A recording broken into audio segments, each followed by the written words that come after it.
এরপরে আব্দুল্লাহ ইবনে মুগাফফার তার ছেলেকে বলেন, ইয়া বুনাইয়া ইন্নী সামি'তু রাসূলুল্লাহ সাল্লাল্লাহু আলাইহি ওয়াসাল্লাম ইয়াকুল, আমি নবীকে বলতে শুনেছি, সায়াকুনু ফি হাযিহিল উম্মতি কওমুন ইয়াতাদুনা ফিত তুহরি, অচিরেই এমন কিছু মানুষের আবির্ভাব হবে, এমন কিছু মানুষের সৃষ্টি হবে যারা পবিত্রতার মধ্যে, ওযুর মধ্যেও বাড়াবাড়ি করবে, ওযুর মধ্যেও সীমা লঙ্ঘন করবে, ওযুর মধ্যেও অপচয় করবে। মুসলমান ওযুর মধ্যে আবার কেমনে অপচয় হয়, ওযুর মধ্যে আবার কেমনে অপব্যয় হয়, মুসলমান লক্ষ্য করে শুনুন।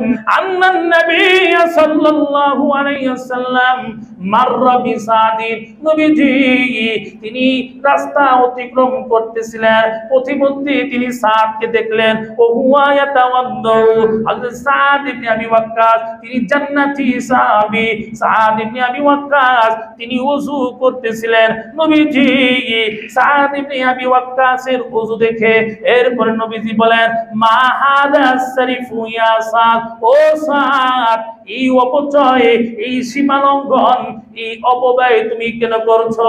মুসলমান লক্ষ্য করে শুনুন, ওযুর অঙ্গের মধ্যে ধোয়ার অঙ্গগুলো একবার ধৌত করা ফরজ, দুইবার ধৌত করা জায়েজ, তিনবার ধৌত করা সুন্নাত, কিন্তু মুসলমান বারবার চারবার ধোয়ার কোনো বিধান নাই, মাকরুহ, অপছন্দনীয়, অপচয়, সীমা লঙ্ঘন। হযরত সাদ রাদিয়াল্লাহু তাআলা আনহু সম্ভবত তিনি তিনবারের জায়গায় চারবার ধুয়ে ফেলছেন, বেশি পরিমাণ অঙ্গগুলো ধুয়ে ফেলছেন। তাই নবীজি বলেন, মা হাদা সারিফু ইয়া সাদ, হে সাদ এই অপচয়, এই অপব্যয় তুমি কেন করছো? হযরত সাদ আশ্চর্য হয়ে যায়, ওযুর মধ্যে নি আবার সীমা লঙ্ঘন আছে। আফিল বুদুই সারিফুনি ইয়া রাসূলুল্লাহ, আল্লাহ নবীজি ওযুর মধ্যেও কি সীমা লঙ্ঘন আছে? ওযুর মধ্যেও কি অপচয় আছে? নবীজি সাদ রাদিয়াল্লাহু তাআলা আনহুর প্রশ্নের জবাবে বলেন, নাম ওয়া ইন কুনতা আলা নাহরিন জারিন, তুমি যদি প্রবাহমান নদীর কিনারাও যদি থাকো, নদীর কিনারায় যদি থাকো, নদীতে তো অনেক পানি রয়েছে, এরপরেও যদি নদীর কিনারায় যদি তুমি তিনবারের জায়গায় চারবার পাঁচবার অতিরিক্ত তুমি যদি অঙ্গগুলো ধৌত করো, তাহলেও সেটাও সীমা লঙ্ঘন হবে, সেটাও অপচয়, অপব্যয় হবে। মুসলমান বাড়াবাড়ি করা যাবে না, অপচয় করা যাবে না, অপব্যয় করা যাবে না, সীমা লঙ্ঘন করা যাবে না।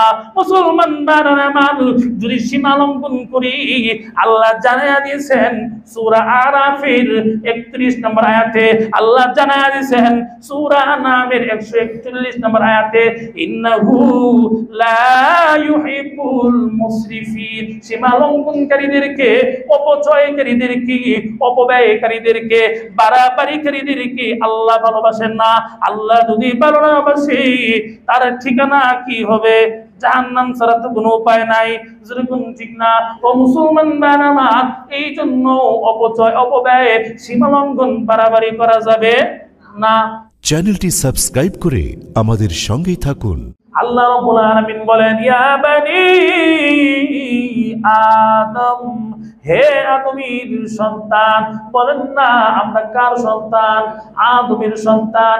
আল্লাহ রাব্বুল আলামিন আমাদের সকলকে ডাক দিয়ে বলে, ইয়া বানি আদম খুযু জিনাতাকুম ইনদা কুল্লি মসজিদ। এখানে মসজিদ শব্দের অর্থ হবে নামাজের সময়।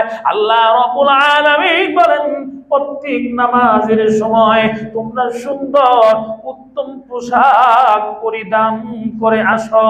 মুসলমান আমার এই আয়াতের ব্যাপারে বলা হয়, আল্লাহ রাব্বুল আলামিন মুশরিকদের দিকে লক্ষ্য করে এই আয়াতের শুরু অংশ তিনি বলেছেন। আল্লাহ রাব্বুল আলামিন বলেন, হে বনি আদম, প্রত্যেক নামাজের সময় উত্তম পোশাক, সুন্দর পোশাক পরে আসো। মুসলমান ভাইরা আমার লক্ষ্য করুন, আরবের লোকেরা মুশরিকরা কাবা ঘর ওয়াফ করতো, মসজিদে আসতো, কাবা ঘরে আসতো, তারা কাবা ঘর ওয়াফ করতো উলঙ্গ অবস্থায়। তারা মনে করতো এই উলঙ্গ অবস্থায় কাবা ঘর ওয়াফ করা এটা মনে হয় আল্লাহর দেওয়া বিধান, অথচ এটা আল্লাহর দেওয়া বিধান না। মুসলমান ভাইরা আমার, কিতাবের মধ্যে পাওয়া যায় আরবের মুশরিকরা দিনের বেলায় পুরুষরা উলঙ্গ হয়ে তওয়াফ করে, রাতের বেলায় মহিলারা উলঙ্গ হয়ে কাবা ঘর তওয়াফ করত।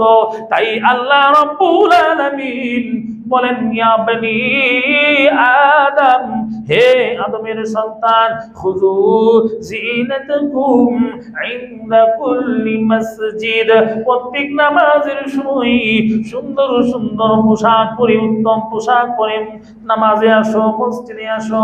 মুসলমান ভাইরা আমার, তাহলে আল্লাহ রাব্বুল আলামিন বললেন উত্তম পোশাক পরে আসো, যাতে করে তোমার লজ্জাস্থান ঢাকা থাকে, লজ্জাস্থান যেন খোলা না থাকে, সদর খোলা যেন না থাকে, এজন্য উত্তম পোশাক পরে আসো। আমাদের অবস্থা হলো এই, আমরা মসজিদে আসার সময় ছিঁড়া জামা কোনটা, নোংরা জামা কোনটা, ময়লা যুক্ত জামা পরে আসি। আর বিয়ার দাওয়াত খেতে গেলে, আত্মীয় স্বজনের বাড়িতে গেলে তখন সুন্দর পোশাক, উত্তম পোশাক, দামি পোশাক পরি। অথচ আল্লাহ রাব্বুল আলামিন বললেন প্রত্যেক নামাজের সময় উত্তম পোশাক পরে আসো। উত্তম পোশাকের মধ্যে সাদা পোশাক হলো উত্তম। যাক, লক্ষ্য করুন, এই আয়াতের শুরুতে আল্লাহ রাব্বুল আলামিন বললেন খুযু জিনাতাকুম ইনদা কুল্লি মসজিদ। এরপরে আল্লাহ বলেন ওয়াকুলু ওয়াশরাবু ওয়ালা তুসরিফু। আল্লাহ রাব্বুল আলামিন বলেন তোমরা খাও, তোমরা পান করো, খাও পান করো, ওয়ালা তুসরিফু, কিন্তু সীমা লঙ্ঘন কইরো না, বাড়াবাড়ি কইরো না, অপচয় কইরো না, অপব্যয় কইরো না। খাও, অসুবিধা নাই, পান করো, অসুবিধা নাই, কিন্তু বাড়াবাড়ি, সীমা লঙ্ঘন, অপচয়, অপব্যয় কইরো না। আল্লাহ রাব্বুল আলামিন জানিয়ে দেয় খাবারের মধ্যে, পানাহারের মধ্যে যদি বাড়াবাড়ি করো, সীমা লঙ্ঘন করো, তাহলে জেনে রাখো ইন্নাহু লা ইউহিব্বুল মুসরিফিন, সীমা লঙ্ঘনকারীদেরকে, বাড়াবাড়িকারীদেরকে, অপচয়কারীদেরকে, অপব্যয়কারীদেরকে আল্লাহ ভালোবাসেন না, আল্লাহ তাদেরকে ভালোবাসেন না। তাহলে মুসলমান ভাইরা আমার, আল্লাহর ভালোবাসা যদি পাইতে চাই, তাহলে সীমা লঙ্ঘন, বাড়াবাড়ি, অপচয়, অপব্যয় পানাহারের মধ্যে করা যাবে না।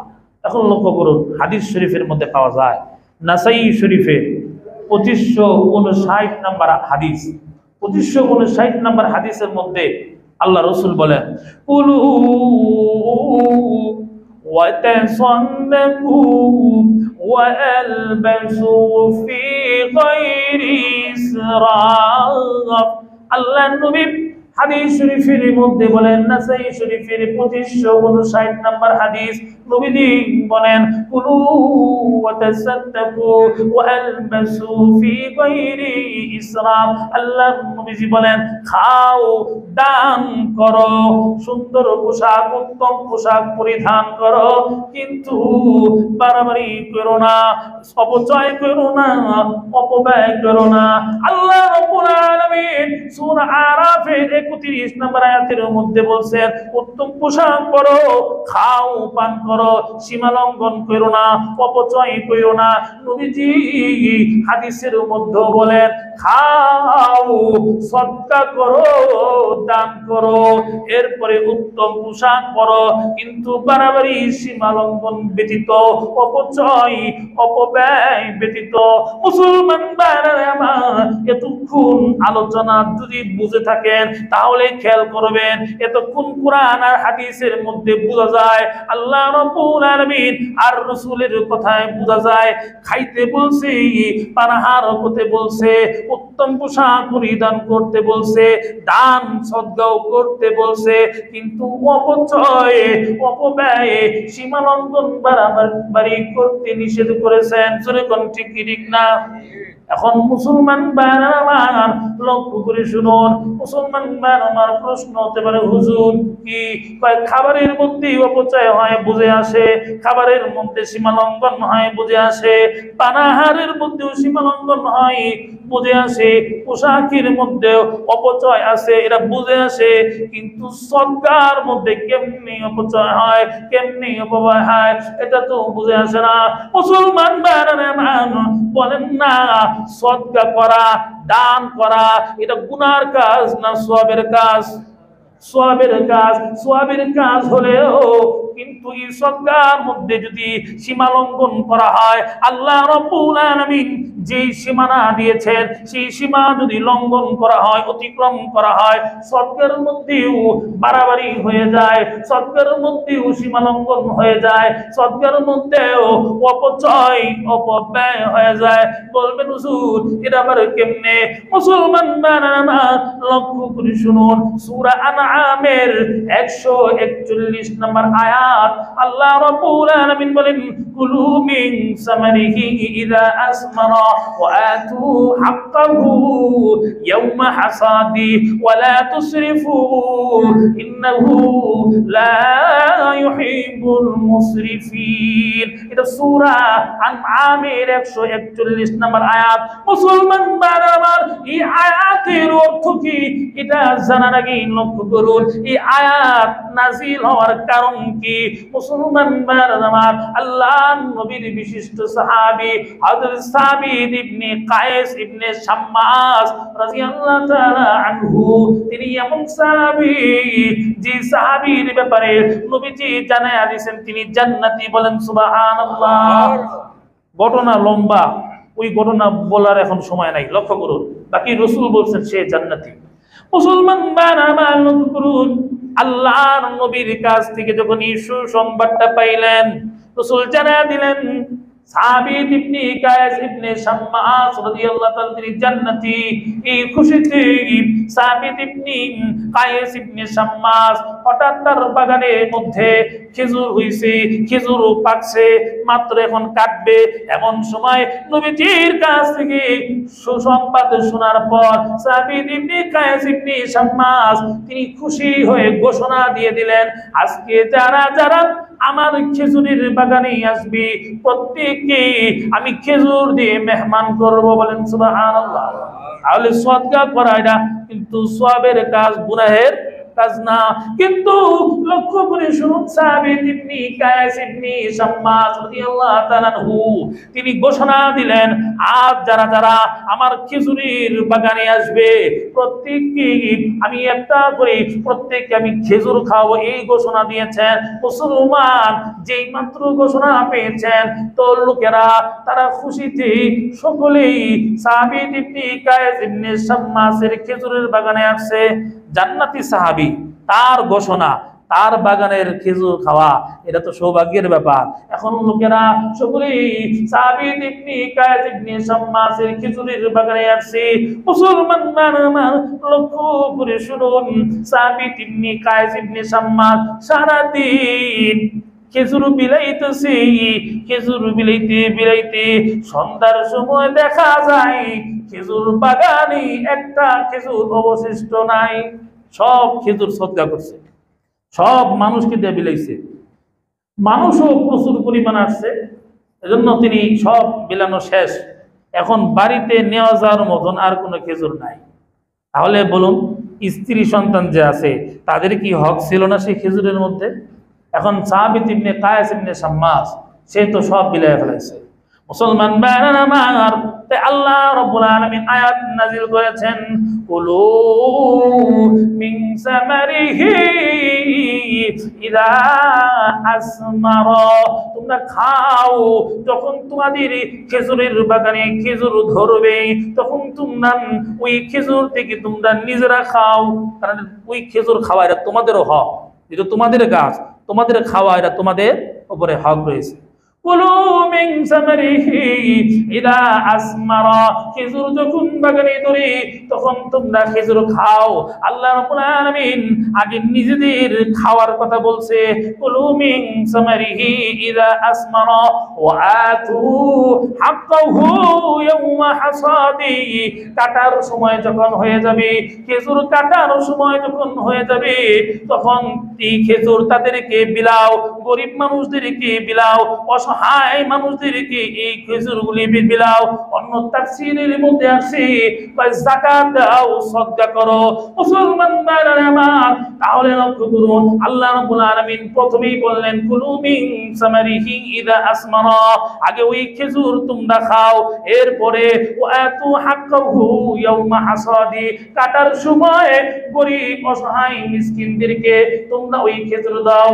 ওয়াতু হাক্কাহু ইয়াওমা হাসাদি ওয়ালা তুসরিফু, বাড়াবাড়ি কইরো না, সীমা লঙ্ঘন কইরো না, অপচয় কইরো না, অপব্যয় কইরো না। আল্লাহ রাব্বুল আলামিন জানিয়ে দিলেন সব খেজুর একবারে দান করে শেষ করে ফেলাও না, আগে নিজেরাও খাও। তাহলে মুসলমান ভাইরা আমার, বোঝা যায় সদকার মধ্যে কি আছে? বাড়াবাড়ি, অতিরিক্ত, সীমা লঙ্ঘন, অপচয়, অপব্যয় আছে। আল্লাহ রাব্বুল আলামিন এরপরে বলেন ইন্নাহু লা ইউহিব্বুল মুসরিফিন, কোন অপচয়কারীকে, অপব্যয়কারীকে, সীমা লঙ্ঘনকারীকে আল্লাহ রাব্বুল আলামিন ভালোবাসেন না।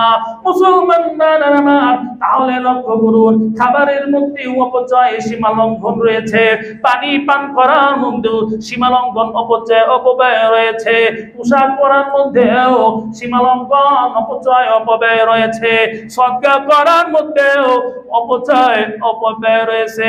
মুসলমান, এমনকি আমরা যে পবিত্রতা অর্জন করি, ওযু করি, ওযুর মধ্যেও সীমা লঙ্ঘন রয়েছে, অপচয়, অপব্যয় রয়েছে। মুসলমান আমার, মিশকাত শরীফের খুলে দেখুন, মিশকাত শরীফের ওযু অধ্যায়ের মধ্যে, ওযুর পরিচ্ছেদের মধ্যে পাওয়া যায় আল্লাহর নবীর সাহাবী আব্দুল্লাহ ইবনে মুগাফফাল রাদিয়াল্লাহু তাআলা আনহু, তার থেকে বর্ণিত, তিনি বলেন আমার ছেলে আল্লাহর কাছে দোয়া করে, আল্লাহুম্মা ইন্নী আসআলুকা কসরাল আবিয়াদ আন ইয়ামিনিল জান্নাহ। আব্দুল্লাহ ইবনে মুগাফফাল রাদিয়াল্লাহু তাআলা আনহু বলেন আমার ছেলে আল্লাহর কাছে দোয়া করে, আয় আল্লাহ, আমি তোমার কাছে জান্নাতের ডান দিকের সাদা প্রাসাদ, সাদা বাড়িটা তোমার কাছে চাই। মুসলমান আব্দুল্লাহ ইবনে মুগাফফাল বলেন এই দোয়া শোনার পর আমি আমার সন্তানকে বললাম, ইয়া বুনাইয়া সালিল্লাহাল জান্নাহ, তুমি পুরা জান্নাতটাই আল্লাহর কাছে চাও, শুধু জান্নাতের ডান দিকের সাদা বাড়িটা চাও না, সালিল্লাহাল জান্নাহ, পুরা জান্নাতটাই তুমি আল্লাহর কাছে চাও। মুসলমান ভাইরা, এরপরে আব্দুল্লাহ ইবনে মুগাফফাল তার ছেলেকে বলেন, ইয়া বুনাইয়া ইন্নী সামি'তু রাসূলুল্লাহ সাল্লাল্লাহু আলাইহি ওয়াসাল্লাম ইয়াকুল, আমি নবীকে বলতে শুনেছি, সায়াকুনু ফি হাযিহিল উম্মতি কওমুন ইয়াতাদুনা ফিত তুহরি, অচিরেই এমন কিছু মানুষের আবির্ভাব হবে, এমন কিছু মানুষের সৃষ্টি হবে যারা পবিত্রতার মধ্যে, ওযুর মধ্যেও বাড়াবাড়ি করবে, ওযুর মধ্যেও সীমা লঙ্ঘন করবে, ওযুর মধ্যেও অপচয় করবে। মুসলমান, ওযুর মধ্যে আবার কেমনে অপচয় হয়, ওযুর মধ্যে আবার কেমনে অপব্যয় হয়, মুসলমান লক্ষ্য করে শুনুন।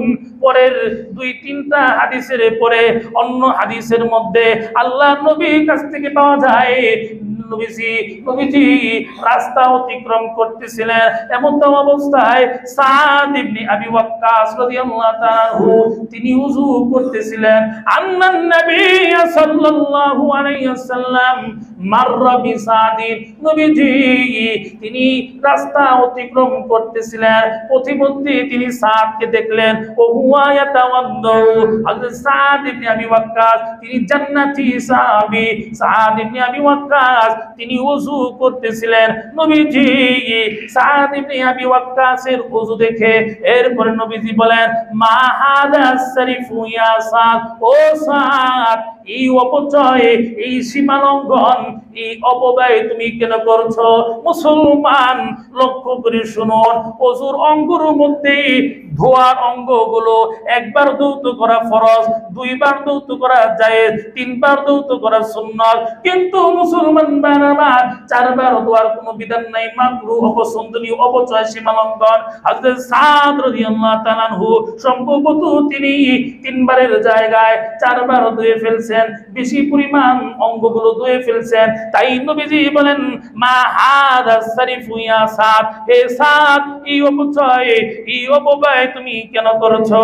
হযরত সাদ আশ্চর্য হয়ে যায়, ওযুর মধ্যে নি আবার সীমালঙ্ঘন আছে। আফিল বুদুই সারিফুনি ইয়া রাসূলুল্লাহ, আল্লাহর নবীজি ওযুর মধ্যেও কি সীমালঙ্ঘন আছে? ওযুর মধ্যেও কি অপচয় আছে?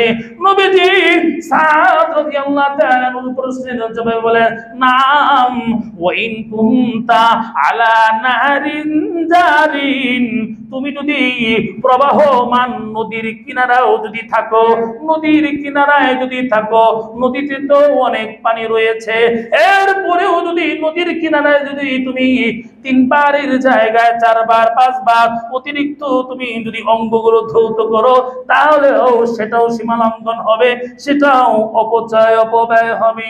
মুসলমান তাহলে লক্ষ্য করে শুনুন, খাবারের মধ্যে অপচয় আছে, পানাহারের মধ্যে অপচয় আছে, পোশাক পরার মধ্যে অপচয় আছে, ওযুর মধ্যে অপচয় আছে। মুসলমান প্রত্যেকটা কাজেই কর্মে সীমালঙ্ঘন রয়েছে। এই জন্য লক্ষ্য করুন, আল্লাহ রাব্বুল আলামিন নবীজি ইসলাম যে সীমানা দিয়ে দিয়েছেন, ওইটা খারাপ হোক ভালো হোক, সীমানা অতিক্রম করা যাবে না। খারাপটা করলে তো গুনাহ, ওটা তো সীমালঙ্ঘন। ভালোর মধ্যেও যদি যে সীমানা দেওয়া আছে, ওই সীমানা যদি অতিক্রম করা হয়, তাহলে সেটাও সীমালঙ্ঘন হবে, সেটাও অপচয় হবে, সেটাও অপব্যয় হবে। ইবাদতের মধ্যেও সীমা লঙ্ঘন রয়েছে।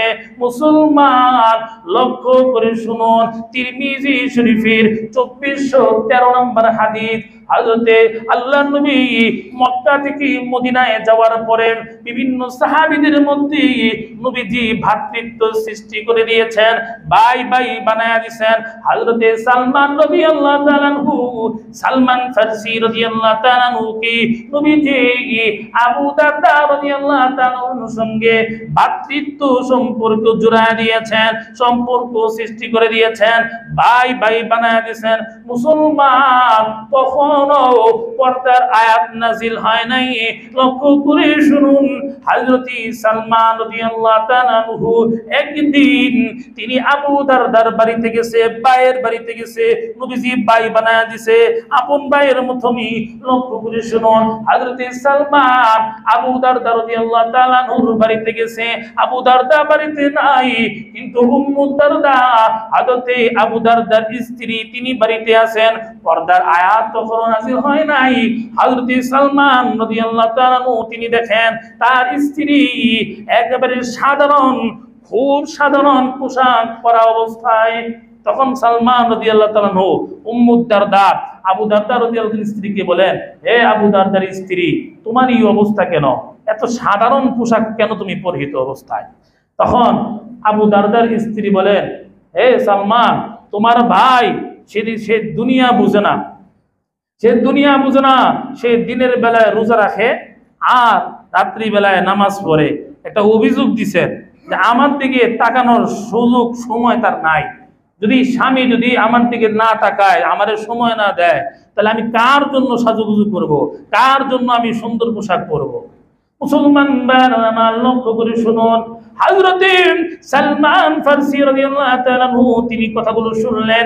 একটু পর হযরতে আবু দারদা রাদিয়াল্লাহু তাআলা আনহু তিনি বাড়িতে আসলেন। মেহমানের মেহমানদারি করতে হবে, তাই খাবারের ব্যবস্থা করলেন। হযরতে আবু দারদা রাদিয়াল্লাহু তাআলা আনহু খাবার নিয়ে হযরতে সালমান ফারসি রাদিয়াল্লাহু তাআলা আনহুর সামনে রাখলেন। হযরত সালমান ফারসি তো আগেই তো তার স্ত্রীর কাছ থেকে শুনছেন আবু দারদা দারদা দিনের বেলায় রোজা রাখে। মুসলমান আমার আবু দারদা যখন হযরত সালমান রাদিয়াল্লাহু তাআলাকে বললেন, ও সালমান ভাই আপনি খাবার খান, আমি রোজা রাখছি, আমি খাবো না। হযরত সালমান ফারসি বলেন, না না, তুমি যদি না খাও তাহলে আমি সালমানও খাবো না। মানে রোজা ভাঙতে হবে, যেহেতু নফল রোজা, ফরজ রোজা না, তো নফল রোজা ভাঙতে হবে। মুসলমান আমার মেহমানের সম্মানার্থে হযরত আবু দারদা রাদিয়াল্লাহু তাআলা আনহু তিনি নফল রোজা ভাঙলেন। মুসলমান আমার তাহলে রোজা ভাঙাইলেন। এরপরে লক্ষ্য করে শুনুন, রাতের বেলা রাতের খাবারের পর হযরত আবু দারদা অভ্যাস তো সারা রাত তিনি নামাজ পড়ে রাত কাটিয়ে দেন। যেই মাত্র রাতের খাবারের পর আবু দারদা রাদিয়াল্লাহু তাআলা আনহু যায় নামাজ নিন, তিনি নামাজ পড়বে, অমনি সালমান ফারসি রাদিয়াল্লাহু তাআলা বলেন, ও আবু দারদা না না, এখন নামাজ পড়া যাবে না, যাও ঘুমাও, রাত অনেক আছে, ঘুমাও। হযরত আবু দারদা মেহমানের সম্মানার্থে তিনি আর নামাজ পড়লেন না, ঘুমায় গেলেন। একটু পর আবারও উঠে নামাজ পড়বেন। আবারও সালমান ফারসি রাদিয়াল্লাহু তাআলা বলেন, না না, এখনো অনেক রাত পড়ে আছে, যাও ঘুমাও ঘুমাও। মুসলমান হযরত সালমান ফারসি রাদিয়াল্লাহু তাআলা আনহু ফজরের একটু আগ দিয়ে তাহাজ্জুদের ওয়াক্ত রয়েছে, এমন সময় হযরত সালমান আবু দারদাকে বলে, ও আবু দারদা এখন ঘুম থেকে ওঠো, তাহাজ্জুদ পড়তে হবে। মুসলমান হযরত সালমান ফারসি আর আবু দারদা তারা দুইজন তাহাজ্জুদের নামাজ পড়লেন। এরপরে হযরত সালমান ফারসি রাদিয়াল্লাহু তাআলা আনহু আবু দারদাকে বলে, ও আবু দারদা শোনো, ইন্না লিনাফসিকা আলাইকা হাক্কান ওয়া লিরাব্বিকা আলাইকা হাক্কান ওয়া লিদাইফিকা আলাইকা হাক্কান ওয়া ইন্না লিআহলিকা আলাইকা হাক্কান। আল্লাহর নবী সাহাবী সালমান ফারসি রাদিয়াল্লাহু তাআলা আনহু আবু দারদাকে তাহাজ্জুদের নামাজ পড়ার পরে বলে, ও আবু দারদা লক্ষ্য করে শোনো, তোমার উপর তোমার শরীরের হক রয়েছে, তোমার উপর তোমার আল্লাহর হক রয়েছে, তোমার উপর তোমার মেহমানের হক রয়েছে, তোমার উপর তোমার স্ত্রীর হক রয়েছে। ও আবু দারদা প্রত্যেকের হক তুমি আদায় করো, সকলেরই হক আদায় করতে হবে। হযরত সালমান বুঝাইতে চাইলেন, তুমি যে দিনের বেলায় রোজা রাখো, তোমার এটা শরীরের হক আছে, সব সময় রোজা রাখো, রোজা ভাঙ্গো, গ্যাপ দাও, সব সময় রোজা রাখো না, তোমার শরীরের উপরে তোমার হক রয়েছে। রাতের বেলায় সারা রাত নামাজ পড়ো, বুঝাইতে চাইলেন তোমার স্ত্রীর হক তোমার উপরে রয়েছে। মুসলমান ভাইরা আমার এই কথা বলার পর দুইজনে গিয়ে নবীজির পিছনে ফজরের নামাজ পড়লেন। এরপরে আবু দারদা নামাজের পর নবীজির কাছে গিয়ে বলেন, আবু নবীজি আপনি কার লগে আমার ভাতৃত্ব বানায় দিলেন, ভাই বানায় দিলেন? হযরত সালমান দিনের বেলায় আমার রোজা ভাঙাইছে, রাতের বেলায় সারা রাত আমাকে নামাজ পড়তে দেয় নাই। আবু নবীজি আমি সব সময় দিনের বেলায় রোজা রাখি, সব সময় সারা রাত নামাজ পড়ি, রাত কাটায়া দেই। হযরত সালমান আমাকে বলে আমার উপরে নাকি আমার নিজের হক রয়েছে, আল্লাহর হক রয়েছে, মেহমানের হক রয়েছে, স্ত্রীর হক রয়েছে। এই কথা বলার পর নবীজি বলেন, সাদাকাতা সালমান, ও আবু দারদা আমার সালমান সত্যই বলেছে। জোরে কোন সুবহানাল্লাহ। মুসলমান ভাইরা আমার লক্ষ্য করে শুনুন, শুধু রবের ইবাদত করলেই, শুধু সারা দিন রোজা রাখলেন, সব সময় ডেলি প্রতিদিন রোজা রাখা, প্রতিদিন সারা রাত নামাজ পড়া, আর দুনিয়ার কারোর হক যদি আদায় না করেন তাহলেও এর মধ্যেও সীমা লঙ্ঘন হয়, এর মধ্যেও বাড়াবাড়ি হয়। যেরকম ঠিকই ঠিক না? মুসলমান লক্ষ্য করে শুনুন, বুখারী শরীফের 5063 নম্বর হাদিস, আল্লাহর নবীর সাহাবীদের মধ্য থেকে তিনজন সাহাবী দূর থেকে নবীজির স্ত্রীদের কাছে আসছে, নবীজি কিভাবে ইবাদত বন্দেগী করে সেটা জানবার জন্য। আল্লাহর নবীর স্ত্রীরা নবীজির ইবাদত সম্পর্কে বললেন, নবীজি বাড়িতে এই ইবাদত করতেন, তিনি সারা দিন সারা রাত এই কাজগুলো করেন। তখন সাহাবীরা তারা তিনজন মনে করলো এই আমলগুলো কম হয়ে গেছে, নবীজির আমলগুলো কম। মুসলমান বানানা, তখন সাহাবীরা, এই 3 সাহাবী একজন বলে উঠলো, ওই নবী আর কই উম্মত, কই নবী যেই নবীর আগে পরে কোনো গুনাহই নাই, ওই কই নবী আর কই উম্মত, নবীর তো কোনো গুনাহ নাই, নবী ইবাদত না করলেও চলবে, আমরা যেহেতু গুনাহগার আমাদের ইবাদত করতে হবে। তাই একজন সাহাবী তিনি বললেন, আমি আজ থেকে সারাদিন সারা রাত নামাজ পড়বো, কখনো নামাজ ছাড়া থাকবো না, প্রতিনিয়ত প্রত্যেকটা মুহূর্তে আমি নামাজ পড়তে থাকবো। আরেকজন বললেন, আমি এখন থেকে সব সময় রোজা রাখতেই থাকবো, কখনোই রোজা থেকে বিরত থাকবো না। আরেকজন বললেন, আমি আর কোনোদিন আমি বিবাহ করব না। 3 জন সাহাবী এই 3 কথা বলার পর আল্লাহর নবী পিছন থেকে তাদের কথাগুলো শুনছেন, তাদেরকে বলছেন, ও সাহাবীরা, তোমরা কি এই কথাগুলো বলছো, সব সময় নামাজ পড়বা, সব সময় রোজা রাখবা, সব সময় নামাজ পড়বা, রোজা রাখবা, কোনোদিন বিবাহ করবা না, এই কথা কি বলছো? তারা বলে, হ্যাঁ বলেছি। আল্লাহর নবী বলে, শোনো, ওয়া ইন্নী লাআখশাকুম লিল্লাহ ওয়া আতকাকুম লিল্লাহ, তোমাদের চাইতে আমি আল্লাহকে বেশি ভয় করে থাকি। বলেন না, আমাদের চাইতে নবী আল্লাহকে বেশি ভয় করতেন, সূরা কোন ঠিক কিনা? আল্লাহর নবী বলেন, ওয়া ইন্নী লাআখশাকুম লিল্লাহ, তোমাদের চাইতে আমি আল্লাহকে বেশি ভয় করে থাকি। আমি নবী নামাজও পড়ি, আবার নিদ্রায়ও যাই, আমি নবী রোজাও রাখি, আবার রোজা থেকে বিরতও থাকি, আমি নবী বিবাহ করেছি। শোনো, তামান রাগিবা আন সুন্নতি ফালাইসা মিন্নি, যারা আমার সুন্নাত থেকে মুখ ফিরাবে, আমার রীতিনীতি থেকে যারা মুখ ফিরাবে, আমার তরিকা থেকে যারা মুখ ফিরায় নিবে, ফালাইসা মিন্নি, সে আমার উম্মতের অন্তর্ভুক্ত না, আমার অন্তর্ভুক্ত না। মুসলমান, তাহলে লক্ষ্য করুন, নামাজ যদি সারাদিনই আপনি পড়েন, অন্য সব কাজ বাদ দিয়ে রাখেন, আরো তো আল্লাহর হুকুম আছে, সব হুকুম বাদ দিয়া সারাদিন যদি আল্লাহর ইবাদত করেন, সেটা হবে বাড়াবাড়ি।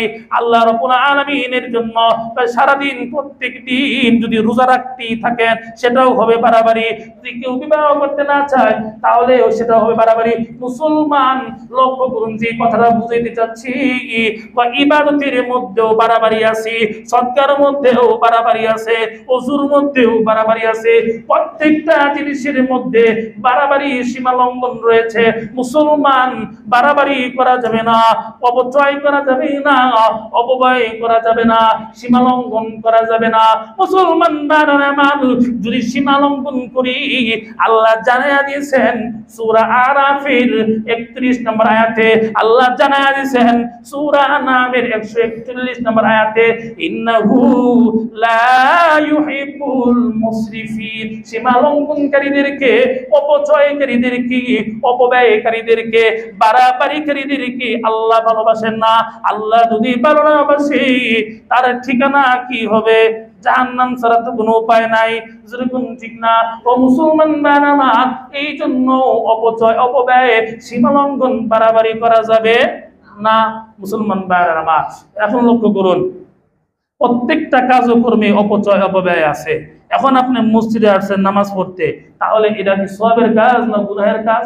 সওয়াবের কাজ। এখন সওয়াবের কাজ করতে আইসা আপনার ফ্যান চালু করতে হয় একটা, আপনি চালু করে দিলেন 2টা, তাহলে আরেকটা যে আপনি অপচয় করলেন, অপব্যয় করলেন, সীমা লঙ্ঘন করলেন, বাড়াবাড়ি করলেন, তা আপনিও তো ওই সীমা লঙ্ঘনকারীদের মধ্যে পড়ে গেলেন। ইন্নাহু লা ইউহিব্বুল মুসরিফিন, অপচয়কারীদেরকে আল্লাহ ভালোবাসবে না। এখন লক্ষ্য করুন, দেখা যায় যে মসজিদে আসছে তো ফ্যান তো ছেড়ে দিছে, গরম লাগে তো ফ্যান ছাড়ছে, কিন্তু যাওয়ার সময় ফ্যান আর বন্ধ করে না। তখন দেখা যায় সালাম ফিরানোর পরে, সুন্নত পড়ার পরে, নফল পড়ার পরে সব ফ্যান ঘুরতে থাকে। তাহলে এই যে ইবাদত করতে আইসা আমি তো সীমা লঙ্ঘন করলাম, আমি তো অপচয়, অপব্যয়ের মধ্যে ঢুকে গেলাম। আল্লাহ তো জানাই দিচ্ছে যে সীমা লঙ্ঘনকারীদেরকে, অপচয়, অপব্যয়কারীদেরকে আল্লাহ ভালোবাসেন না। এজন্য মুসলমান ভাইরা আমার, আমরা খেয়াল করব, ফ্যান যদি ছাড়ি, আমার ওই ফ্যানের নিচে যদি আমি ছাড়া আর কেউ না থাকে, তাহলে যাওয়ার সময় নিজেই বন্ধ করে দিয়ে যাবো, যেন অপচয়, অপব্যয় না হয়। আল্লাহ আমাদের বুঝার তৌফিক দান করুক, আমিন।